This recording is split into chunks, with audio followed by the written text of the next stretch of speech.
welcome to my YouTube channel. Bagi teman-teman yang belum subscribe, subscribe dulu ya, dan tekan loncengnya.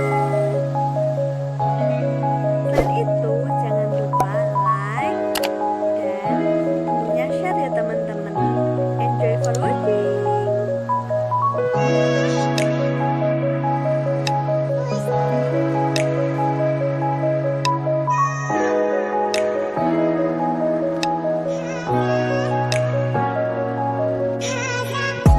Assalamualaikum warahmatullahi wabarakatuh. Perkenalkan, nama saya Sadia Nurhidayati dari Yayasan Salatiga, Program Studi Pendidikan Guru Madrasah Ibtidaiyah. Di sini saya akan menjelaskan tentang dasar, tujuan, dan visi pendidikan multikultural. Sebelumnya, saya akan menjelaskan tentang pendidikan multikultural. Pendidikan multikultural yaitu suatu pendidikan untuk mengembangkan nilai-nilai budaya untuk peserta didik, sehingga peserta didik mempunyai dasar agar dapat mengembangkan dirinya sebagai individu, anggota masyarakat, dan warga negara. Baik, langsung saja ke materi. Yang pertama yaitu dasar pendidikan multikultural. Yang pertama, kesadaran nilai penting dalam keragaman budaya. Jadi, pendidikan multikultural adalah sebagai suatu pendekatan atas berlakunya salah satu nilai budaya dalam tatanan hidup masyarakat. Yang kedua yaitu gerakan pembaruan untuk pendidikan multikultural.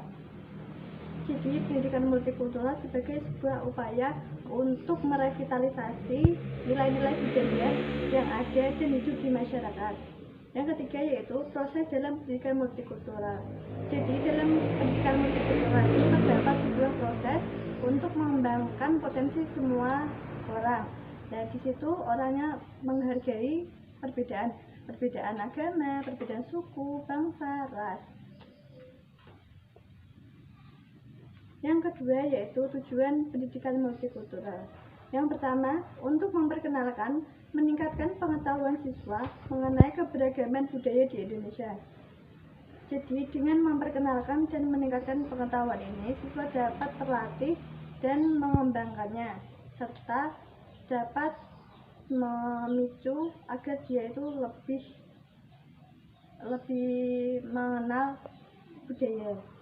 Yang kedua yaitu untuk mempromosikan kesadaran kultural dan identitas diri, sekaligus mendorong kesatuan melalui keragaman budaya. Jadi, budaya dan identitas diri harusnya diperkenalkan dan diperlihatkan kepada orang agar mereka itu mengetahui dan juga menjadi alat pemersatu bagi kita.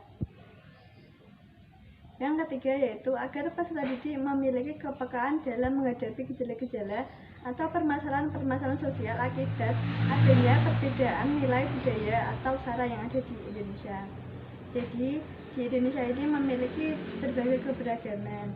Untuk itu, terdapat gejala-gejala.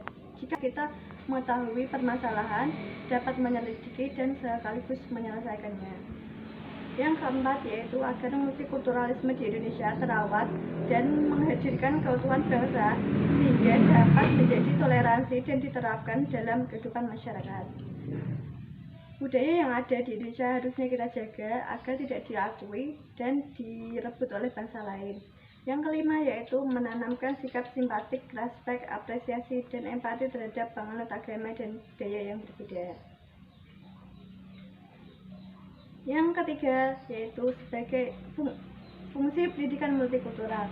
Yang pertama yaitu sebagai alat pemersatu untuk bangsa Indonesia untuk siap menghadapi arus budaya yang masuk ke dalam negeri. Dalam arus globalisasi ini tentunya masyarakat dapat terbawa arus yang negatif. Nah, untuk itu budayanya kita berbeda-beda agar tidak terlibat dengan arus negatif. Tentunya kita harus menjaga dan menjadi alat pemersatu tersebut. Yang kedua yaitu sebagai alternatif pemecahan masalah atau konflik di era globalisasi. Dalam globalisasi ini, kita dapat memilih dan menilai budaya yang sesuai dengan budaya kita, nilai-nilai yang baik. Yang ketiga yaitu sebagai ruh dalam penyelenggaraan pendidikan harus dimulai dengan visi yang menjiwai sebagai dasar. Dengan hal ini, kita harus memiliki visi dan misi untuk menghadapi arus globalisasi yang menyerang di Indonesia agar tidak memperburuk keadaan budaya di Indonesia. Itu saja yang saya dapat sampaikan, kurang lebihnya saya mohon maaf. Saya akhiri, wassalamualaikum warahmatullahi wabarakatuh.